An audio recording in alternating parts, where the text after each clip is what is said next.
రెండో పెళ్లికి సిద్ధపడిన షోయబ్ మాలిక్. జనవరి 20 పాకిస్తాన్ క్రికెటర్ షోయబ్ మాలిక్ షాక్ ఇచ్చాడు. తన భార్య టీమిండియా టెన్నిస్ క్రీడాకారిణి సానియా మీర్జాతో దూరంగా ఉంటున్న అతను మరోసారి పెళ్లి పీటలెక్కాడు. పాకిస్తాన్కే చెందిన ప్రముఖ నటి సనా జావేద్తో కలిసి శనివారం నికా చేసుకున్నాడు. గత కొంతకాలంగా వీరిద్దరూ రిలేషన్షిప్లో ఉన్నట్లు వార్తలు వస్తున్నాయి. అదే సమయంలో సానియాతో షోయబ్ విడాకులు తీసుకుంటున్నట్లు ప్రచారం జరిగింది. అయితే వీటిపై ఎవరూ అధికారికంగా స్పందించిన దాఖలాలు లేవు. కానీ సడన్గా మరోసారి పెళ్లి చేసుకుని షాక్ ఇచ్చాడు షోయబ్. ఇందుకు సంబంధించిన ఫోటోలను షోయబ్ ట్విట్టర్లో షేర్ చేసుకోవడం గమనార్హం.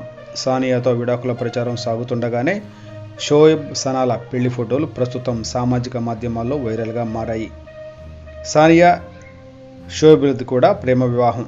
ఇద్దరు 2010లో హైదరాబాద్లో ముస్లిం సంప్రదాయ పద్ధతిలో వివాహం చేసుకున్నారు. ఆ తర్వాత పాకిస్తాన్లోని సియాల్కోట్లో వలీమా వేడుక చేసుకున్నారు. మాలిక్ సానియా మీర్జాలకు 2018లో ఇజాన్ అనే కుమారుడు జన్మించారు.